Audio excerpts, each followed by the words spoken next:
Hi guys, we are moving on to some more drafting. So we already went over the Waistline Dart, so you guys already submitted that and you did a great job. We're breaking this up. Remember, we're doing dart manipulation and we're breaking it up into the slash and spread technique and then the pivotal transfer technique. So right now we're going to focus on 3 more drafts done via the slash and spread. So we're going to do the center front waistline dart, the mid shoulder dart, and then the center front neckline dart. You'll find all 3 of these assignments in the Canvas course. They are open and they're ready for submission. I will go over them briefly, but you'll see a image of what's expected of you for each of these assignments. I'm not going to go over every single one of them because all of the information to drafting each one is in the textbook. So I kind of made a nice little cheat sheet here for the page numbers. These again are the page numbers for the new edition. I know that they are definitely different from the previous edition from the Red Book. Some of these are a little bit different than the Red Book, but the good thing about that is that you can utilize all what you learn from each of these steps and take them to any other dart placement. So you don't necessarily need to have a step by step once you understand it, because really all you're doing is you're just transferring the dart to a different location and then doing the exact same thing over and over. So we'll go over that in detail. I am going to show you start to finish right now the center front waistline dart, and that's located on page 77 and 78. So again, if you go to your textbook, you'll see lots of information talking about the single dart series using the slash and spread technique. Again, that's what we're going over. Again, this is when you literally cut the paper and spread it out and then tape it down. This is different than the next, which is called the pivotal transfer. So I'll go over that in the next video. But page 77 and 78 go step by step, very slowly, very carefully over transferring the waist dart, which again looks like this. We just did it. Transferring the waist dart to the center front of the waist. So it's going to look a little bit different. So if you look at the way that it lands on the form or on the female, you can see this drawing here, and it looks a lot different. Having the darts come to the center front looks a lot different than it looks if you leave it and just have a dart kind of just placed. Let me find that image so you can see it.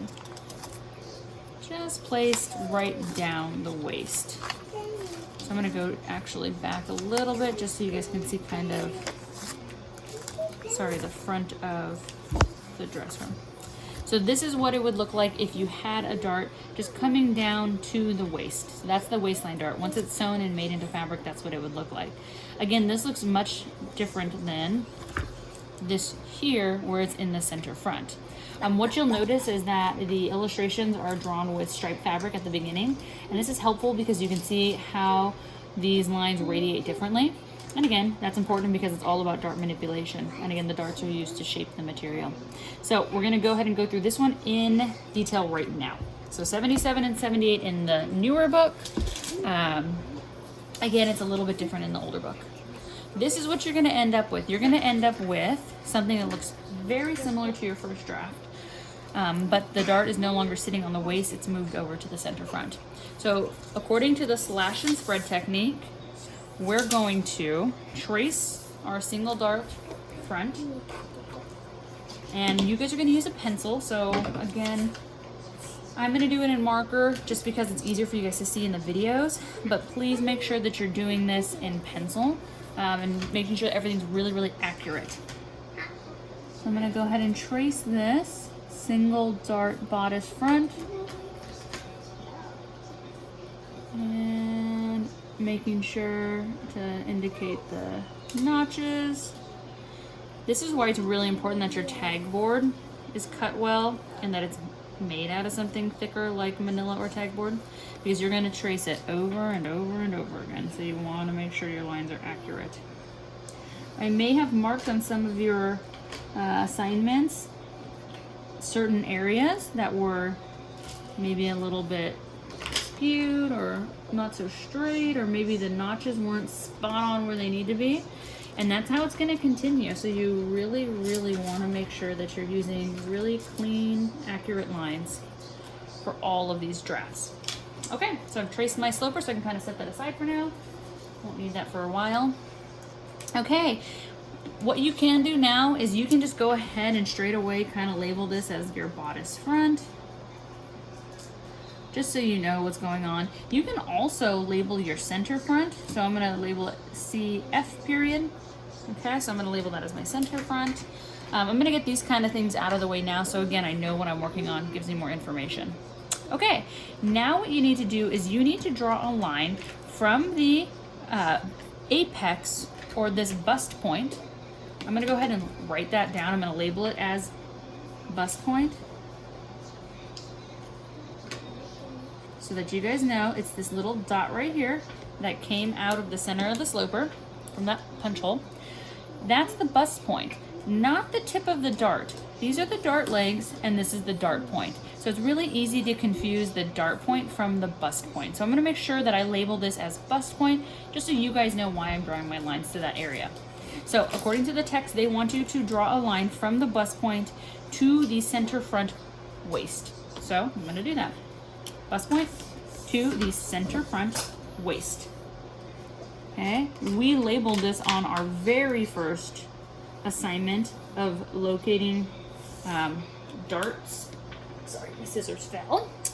And so hopefully, you know, if you have to, you can go back to that assignment and look for where is my center front waist. But again, center front line, waist area, side, armhole, shoulder, neckline. Okay, now that you have this line plotted, we know that we want to move this dart to this area. So what that means is, instead of my fabric opening up and being stitched together down on the waist, I want to move this entire dart over so that it opens up in the center front instead. To do that with the slash and spread method, it's pretty easy. We're going to cut on this new line. So we're going to slash it on this line to, but not through, the bust point. And then we're going to create a line from one of the other dart legs, and it really truly doesn't matter if you go from one leg here, from, you know, this leg or this leg. I like to go from the leg that's further away from my new plotting point, and we're going to draw another line from the leg to the bust point. The reason why we're doing this is because right now, oops, I missed it. Right now, we don't have a line from the leg to the bust point. We have a line from the leg to the dart point. And that's because, remember, go back to the first draft, remember, we come down about 1/2 inch and make that punch hole so that the person knows when to stop sewing.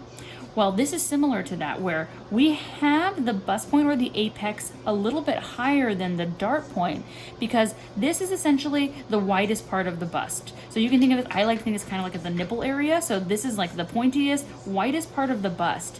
You don't want your dart point or your dart to end right on that widest area, because fabric radiates away from and opens up right after the dart point. And if you did that, it would open up above the widest part of the bust. You don't want that. You want it to open up right on the widest part of the bust. So we drop our dart point 1/2 inch full scale, 1/4 inch half scale below the bust point. So I'm gonna kind of draw just like another little miniature over here. This dot, this bust point or apex, so I'm gonna do bust point, and I'm also gonna write apex. This lands, sorry, apex. This lands 1/2 inch full scale. So this is 1/2 inch full scale, and it's 1/4 inch if we're doing half scale, away from this, which is the dart point, which then lands 1/2 inch away from your punch hole. So I know that's a little bit confusing because there's so many measurements, but know that with your bust point or apex, that's gonna sit above your dart point, because all of the fabric kind of opens up and creates that cone shape right above the stitching line. So you don't wanna stitch right to the bust point, you wanna stitch below it so that it can open up onto the bust. So we're gonna create, so that we can slash and spread, a line from one of the dart legs to the bust point, not the dart point. Okay, that can get a little confusing. So when you're in the book make sure that you're creating this new line. The book won't necessarily tell you that because it expects you to know. Okay, so I'm gonna go ahead and I'm going to start to cut my piece from my bigger piece of paper. And I'm going to use my scissors to really carefully slash my center front waistline to but not through my apex or my bust point. So going all the way to it but not through it. And then I'm gonna come from my original dart leg. Sorry, I've got tape to the table so it's easy. I'm gonna come from my original dart leg and I'm gonna slash to but not through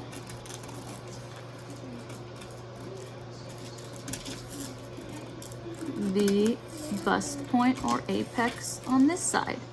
Be careful because now you have two cut lines that are meeting, so you don't want to cut it off. If you cut it off, it's not a huge deal, but it makes it a lot easier if you don't cut it off. Okay, so straighten this back up again. I have this random piece of paper, which actually would be the fabric portion of the dart, kind of just hanging on by a thread to my bigger piece, and that's exactly how you want it. You want it just barely holding on there. So what I'm gonna do now is I'm going to take this new center front waistline and I'm gonna make this one of the legs. So I'm gonna take the other two original legs. So again, this is an original leg that I cut. And then I have this other leg here. You can label these as A and B, the way that the book shows you, because they're gonna tell you that they want you to take leg B, the one that we sliced, and leg A, and they want you to lay them on top of each other. And this is why I like to use tracing paper too, because it's see-through, or almost see-through. And so it's kind of easy to see when they're spot on top of each other. Okay, so hopefully, make sure I'm in frame. Hopefully you see that happening. I'm sliding on that tiny, tiny, tiny little hinge. I'm sliding over so that my bust point becomes the hinge and my two original legs sit right on top of each other. My A and my B. And then I'm going to tape them just like that. Okay, now that might look a little funny to you, but what I've just done is I have created a new dart area. So now this is my leg here, and this is my new leg here. This is the same amount of intake that was originally down on the waist. I've simply transferred the area, just transferred it to a new location. So it gives me a different look. It's gonna fit the same, it's gonna act the same, it's still gonna be a dart, but it's now in a different place, so now it looks different. And this is why we use dart manipulation for design. You guys are gonna come up with all of these awesome ideas of different ways to design, different aesthetics, and you need to understand this dart manipulation to be able to do that. So, not a difficult process with the slash and spread, but now we have to go in and finish this and fill this out. So the first thing that I want to start with is I want to start with this portion of the waist here. If you can see, this line and this line are no longer perfectly connected. They're kind of jagged and it kind of breaks here. We don't want that. We don't like that when it comes to pattern making. We need this line to be one beautiful, smooth, somewhat of a curve. To do that, we need to true or blend. So remember those words, truing and blending? This is a curve, so we're gonna blend this curve ever so slightly. So I'm gonna get my French curve, or my hip curve, or my variform, whatever kind of curve you have, doesn't matter. This is a mix of a French and a variform. And we're going to blend these lines so that they meet. And we're gonna do it as smooth and easily as possible, because we don't want to take off too much off of this portion of the waist, and we don't want to add too much here. So it's really as subtle as humanly possible. You're going to blend that. Okay, now if you guys kind of remember to what we did before, I'm going to cut off a piece of this paper here. Remember how we added seam allowances and we added dart intake and all of that jazz? We're going to do that for this plot as well. So what I like to do is I like to take paper and I like to get it ready underneath my draft so that I can tape it on. So if you look at page 87 now after you've transferred the dart location, now you need to finish this draft by adding either a dart intake or seam allowances. Now, you'll see that they call for seam allowances here, and if you read through chapters 1 through 4, you know that when we work on center fronts and center backs, especially when we place it on fold, we don't like to keep the intake here. We don't like that excess bit of fabric. We like to trim it down and make it into seam allowances. Still gives you the availability to stitch that dart together. You still have legs, you still have seam allowance. It's still possible to sew it up, but it's not going to give you a really big chunk of fabric underneath that's going to get kind of in the way when you're wearing it. That would be a lot of bulk on the center front of your waist. So to eliminate that bulk, we're going to do seam allowances. So I'm going to go ahead and tape down some more paper underneath my draft. This is another reason why I personally like to use tracing paper, because it's really thin and it just kind of, it's a lot easier to kind of add layer upon layer. You can come in after whenever you're ready, and you can trim away excess paper if you don't want it in the background. So you'll see me do that in just a minute. Now I'm going to take my quilting ruler and I am going to start to add my seam allowances to my dart legs.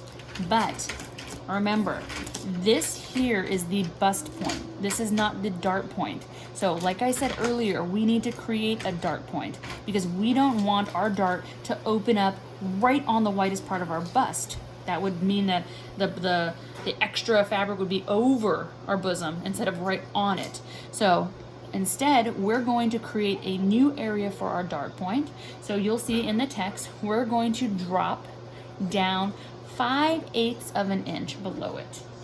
So 5/8 of an inch below. And again, if you're reading page 78, it lets you know that the center dart point 5/8 of an inch from the bust point down.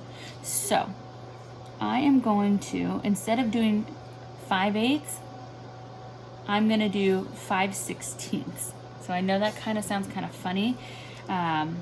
So if you're having a hard time figuring out that measurement, the easiest thing that you can do is you can count these little tiny boxes.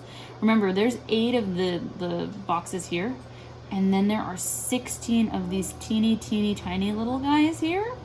So I mean, if that makes it easier for you, count the little tiny guys, and they want it centered in between the new legs. So I'm gonna center this right in the middle, and I'm gonna count 5 of these little tiny boxes. 5/16 is half of 5/8. If that's confusing for you, you definitely want to download that fractions calculator. So again, they want in full scale 5/8 down, but we're gonna go half scale, so we're gonna go 5/16 down, okay, from the bust point. Here we go, 1, 2, 3, 4, 5. So I'm gonna put a tiny little dot there, okay? Hopefully you can see that, it's in ink. Okay, now this is my new dart point. So now I can draw legs to that point. So I'm gonna go from the very corner here, and I'm gonna connect my new legs. This is why, again, pencil, sharp pencil is super important. This needs to be crazy accurate. To keep this accurate, you need a really sharp pencil. Again, I know I'm using a marker, but I'm doing it for the sake of the video. Okay, hopefully that's pretty easy to see. I've got this new beautiful dart point. I've got my beautiful dart legs. I'm gonna put one more little piece of tape down here. You may find issues when you're using like a marker, like I am, like you're not supposed to, that it's hard to draw over tape. So again, pencil, pencil, pencil, please. Okay, I've got my new point, I've got my new legs. Now I'm gonna add my seam allowance. Okay, hopefully you remember, typical seam allowance for patterning is 1/2 inch, but because we're doing half scale, we're gonna knock this down to 1/4 inch. So I'm gonna go ahead and draw my new dart legs on. The seam allowance is going to be 1/4 inch. So I'm gonna go ahead and 1/4 inch on one side. Can I do the eyes with the Sharpie, please? Sure, you can have my marker. My daughter is, oh, with the Sharpie. Use this one instead. Just in case. This is almost the same, I promise. Okay, go ahead. I have my daughter drafting with me at the same time. She's doing great. I'll show you her draft after. I'm doing a great job. Great job. Okay, so now I added the seam allowances to my dart legs. So now I can draw like a new. This is A and this is B. Okay, new legs. new seam allowances. Now I'm gonna add my seam allowance to this waist, and I've already taken the time to blend this curve. So I'm gonna go ahead and add that 1/4 inch. I'm gonna add it again by walking this quilting ruler, this 2-inch gridded clear ruler, which is amazing. Oh, see, and when you do it with a marker, it bleeds, so just be careful. No markers, pencils. Do as I say, not as I do. This is pretty much a straight line, so I'm just gonna go make that a straight line there. I need to add my seam allowance to my waist, so I'm gonna do that too. Again, 1/2 inch full scale, 1/4 inch half scale. You'll hear me say it a million times, hopefully you get it. Now I'm gonna add my seam allowance to the armhole. And the armhole, so I'm gonna lift this, I gotta take it down. The armhole is a pretty dramatic curve. And so remember, for those curved areas for armholes that don't have a sleeve attached, and this one does not because it's just the front, we're gonna do 1/8 of an inch, because full scale it would be 1/4. So I'm gonna go ahead and walk the ruler and plot this. Are you gonna measure me today, Mom? I'm not gonna measure you. I already measured a dress form. I Sorry. didn't do very good. Oh, it's okay. We're gonna make tiny, tiny little clothes today. Tiny little half scales. For what? For practice. So, great question, Abby. We're not gonna actually sew these. These are just assignments to get you just kind of in the habit of labeling everything correctly and understanding this process of dart manipulation. We're gonna do a ton of them. They are kind of for Barbies. They're actually like almost a perfect size for American Girl dolls, like your Olive. Yeah. Okay, now my shoulder. My shoulder's a straight line, so that one's gonna be 1/4. And then my neckline is curvy, so again, this one, I'm gonna go ahead and do 1/8. Start off pretty straight here. And walk that ruler. Remember, there's no need, once you're done walking this ruler and marking these, there's no need to connect the dots really. You're gonna come with your scissors and cut it out perfectly, so you don't have to take the time to, with your pencil, connect them. You're gonna do it with your scissors anyways. Okay, hopefully this is making sense. Hopefully this is pretty easy so far. These are really, really basic manipulations, so if you're having any issues, please email me and let me know.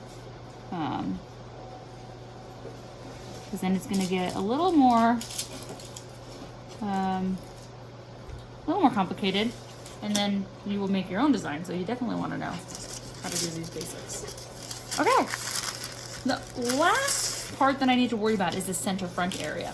Now, I know that I'm gonna place this on fold because I'm not going to worry about making this into an actual pattern with a bodice back and a sleeve and a skirt, anything like that. So I know that I'm going to label this as place on fold so that I can have one large piece that looks really similar to the image in the book. So I'm going to pull out the image from the book. So if you see, hers does not have a seam down the middle. They meet in the middle, and you can tell that the fabric kind of radiates around the center. So her fabric was definitely placed on fold. So I'm going to label it according to the way that this looks. I'll always make sure to tell you at the beginning when we're placing on fold and when we're not. Eventually you should know from either the look of the design or from the way that it's identified in the information, whether it's placed on fold or whether you're drawing a grain line. So I'm going to go ahead and I'm going to take these seam allowances on the neckline, and I'm just going to connect them to center front, and again down to the end of this dart point. I'm going to go ahead and draw that down. This is my center front, so I'm going to do that place on fold. So using my quilting ruler, 1/2 inch away, I'm going to mark a, about a 4-inch line parallel to the center front, and I'm going to draw arrows down perpendicular on either end of that line to indicate that this line should be placed on the fold of the fabric. So I'm going to label this as place on fold. And again, what that means is that I would take folded fabric and I would run this line up to that fold. Now, the last thing that I'm gonna do is I'm gonna come in and I'm gonna cut this out. I still have labeling to do, but this is like the last thing that I'm doing to shape the pattern.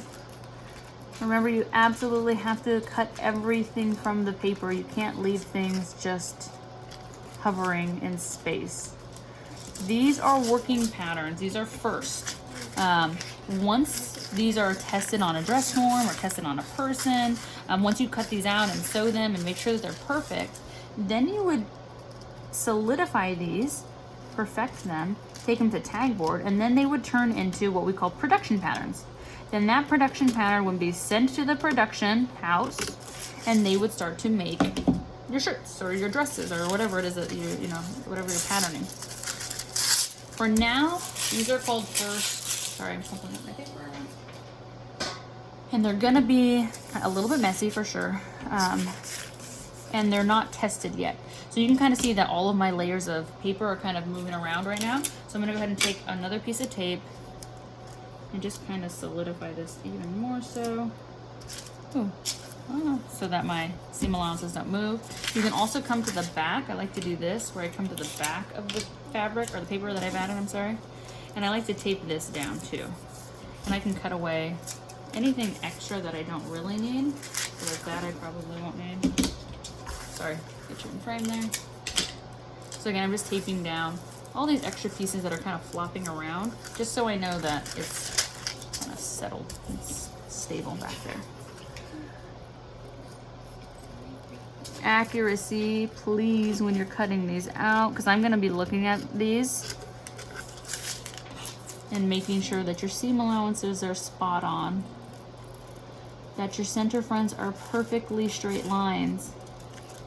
And if you're photographing them and maybe they're on a light surface, it might be harder for me to see. So again, if you can photograph them on just maybe like the back of a binder or the back of a book that's a little bit darker, that helps me out. And making sure that you're cutting really accurate lines is important too.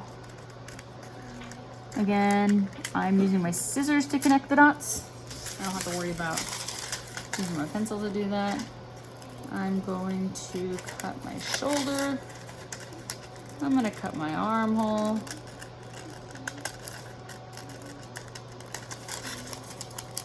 And boom.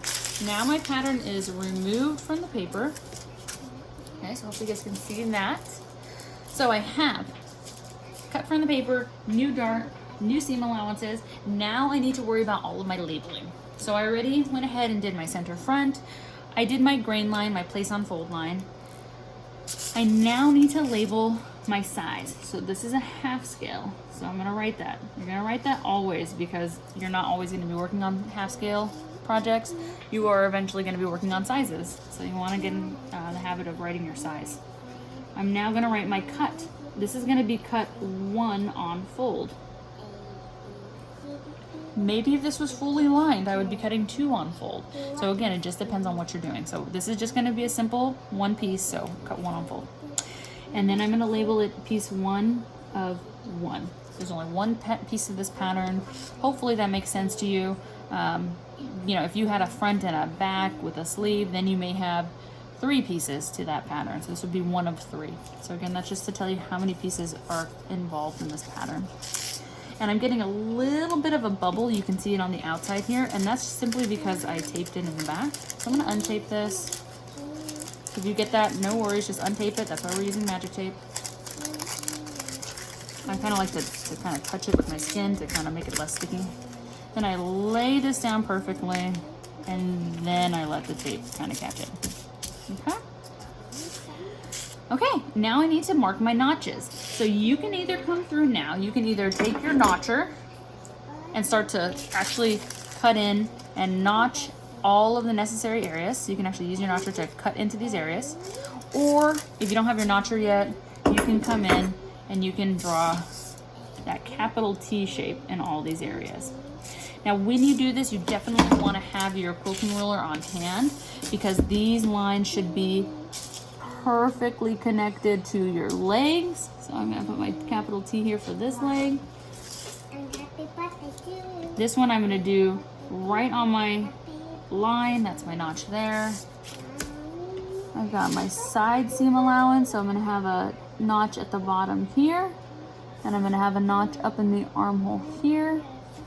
Same thing along the curve. So again, use your ruler. I'm just cheating because I'm going fast. So on both my seam allowances there. Use your curve, please, please, please. Use the curve to make sure it's spot on. Spot on here, spot on here. If you're not using your ruler, oh, sorry. I'm dropping everything. If you're not using your ruler and you're kind of just guesstimating where notches go, that's going to become a problem. That's going to become a problem because once this is finished, it's perfect. Once it's sent to production, once it becomes a production pattern, again, it'll be cut out of tag board. It will be listed with everything, but there won't be all this, paper on the bottom. It'll just be one beautiful pattern piece. Once they take it to the cutters, that cutter is gonna cut, I don't know, let's say 100 layers of fabric all at the same time. They're gonna cut 100 of these blouses at once. So they're going to place 100 pieces of folded fabric, and then maybe by a cutting machine, or maybe laser cut, or maybe by somebody's hands with a large pair of shears, they're gonna cut out 100 layers at once. And then what they're gonna do is they're gonna come and they're gonna snip along all of the seam allowances. They're gonna mark those notches with a snip, just like we do now as we sew.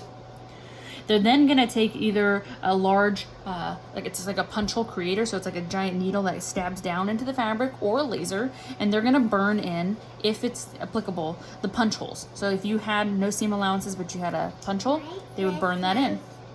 So what you're gonna do is you need to label each of these notches so that the person who then takes it from the cutter, so the cutter cuts it out, burns in the punch hole if it's there, cuts in these notches. Then they send it to the sewers, and the sewers don't see this at all. They don't see this. This disappears. Now they have just a piece of fabric with a bunch of snips to indicate the notches. So those need to be accurate because they're going to use those notches to connect the pieces.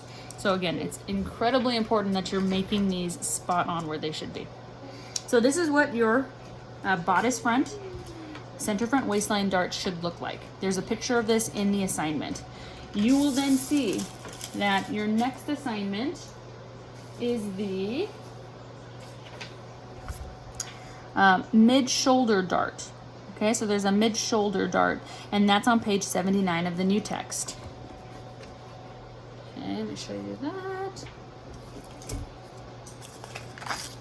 Okay, so you'll see here that there's a mid-shoulder dart. I also want you to do the center front neckline dart. So you'll see the center front neckline dart is also on page 79. Okay, so again, if you look at the printout here for the assignments, you have already completed this dart manipulation. That was our labeling of our dart locations. You've done the waistline dart. You hopefully have turned that in already. We just completed the center front waistline dart. Now you're moving on to the mid shoulder and then the center front neckline. I will have images of those patterns in the assignment. So here you'll see an image. This is the actual assignment.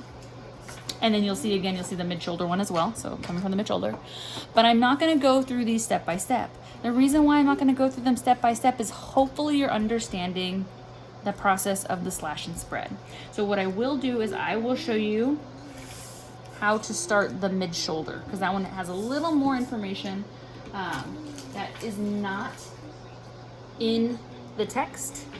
So I will quickly kind of guide you on how to find this line. So again, 3 simple steps. They're showing you your traced sloper front, slashing the line, opening, and then creating a new dart in the mid shoulder. And again, they're telling you to move that new dart point 5/8 of an inch away from the bust point. So again, slashing and spreading is pretty easy. It is just, a little bit confusing. So let me go ahead and really quickly show you the mid shoulder.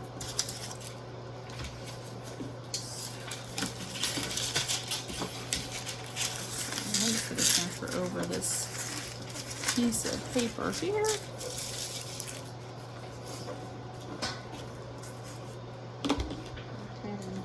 Take my bodice from half scale, and I'm going to trace this again.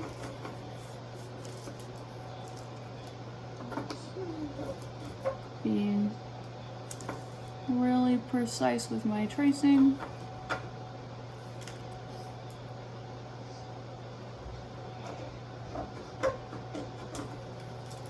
After this, we're going to move on to something a little different. Well, they're going to do 3 pivotal transfer drafts, and they're going to be a little bit redundant, kind of like these 4. But again, it's just that you get really comfortable with it. I'm going to label my bust point or apex. It's just so you get really, really comfortable with it. I know you're going to, by the end of the 3rd one, you're going to say, oh, I get it. But it's just for practice. It's great to practice labeling, seam allowances, all of that stuff. Okay, it's really helpful. Okay, boom. Now I know I'm doing a mid-shoulder, so I need to find that mid-shoulder line. And this is something that the textbook doesn't necessarily tell you. It simply shows you, you know, a red line to the mid-shoulder. So in order to find the mid-shoulder line, what you're gonna do, sorry, let me bring this down a little bit more, make sure you can see that. What you're gonna do is you're going to measure the shoulder seam. Okay, so I'm gonna measure this, and it is, oh goodness, it's 2 and 13/16. So that's gonna be kind of a strange one. So 2 and 13/16. I'm going around down because that'll be a hard one to break. So 2 and 13/16. So it would be, you know, half of that would be 1 and 13/32s, but we don't need to go to the 32 line. So what I'm going to do is I'm going to break this into 1, and I'm going to make this 12/16 just to make it easier for you guys, which is equal to 3/4. Okay, so I'm going to make it into 2 3/4. So I'm just going to cheat a little bit, and so this is going to be 1 and 3/8 is about the middle. And I know it's off by a 32 of an inch, but we'll kind of just draw it over just a hair. So to find the middle, 1 and 1, 2, 3/8, and I'm just going to kind of draw it just a smidgen next to it, just a hair next to it. Okay, center that line. If these are confusing for you, please get that fractions calculator. Okay, I'm going to draw a line from that halfway point to the bust point, and I'm going to connect those. Voila! Now I have the location set for my mid-shoulder dart. Now what I just want to kind of show you is, oh no, we don't have a dart leg that touches my bust point. So what I'm going to do is I'm just going to draw again from one of the lines, one of the dart legs, to the bust point, and I'm just going to connect them. Boom. Make it a little thicker because my pen's so thick. What I'm going to do is I'm going to do what the book tells me, and I'm going to slash to but not through my mid-shoulder slash line.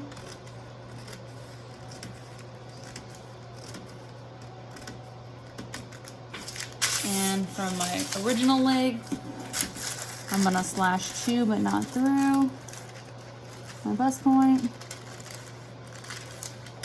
Hopefully this is making sense to you guys. I have a tummy ache again. Oh no, I'm almost done. I'll come help you right now. Sorry, Mom, just wants on the couch. Get cozy. Okay, and then like the book tells you, they want you to now connect your old legs. So I'm going to take my A and my B, and I'm going to, and I might want to cut just a hair more, just because it's kind of rolling a little bit. So let me just lift this, and I'm just going to snip it just a tiny bit more. Again, if you lose it, it's okay. It's not detrimental, but it's nice to have that little hinge. So I'm going to lay these on top of each other, A on top of B, and I'm going to put a piece of tape down.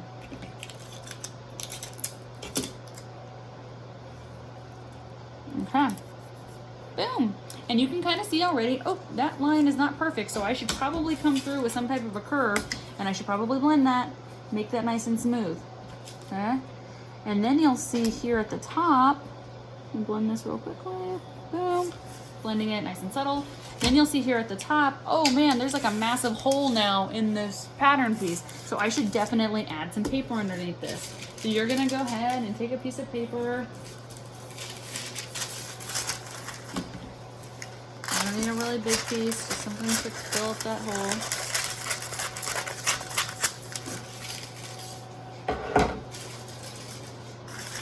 And you're going to tape this down underneath your new dart opening.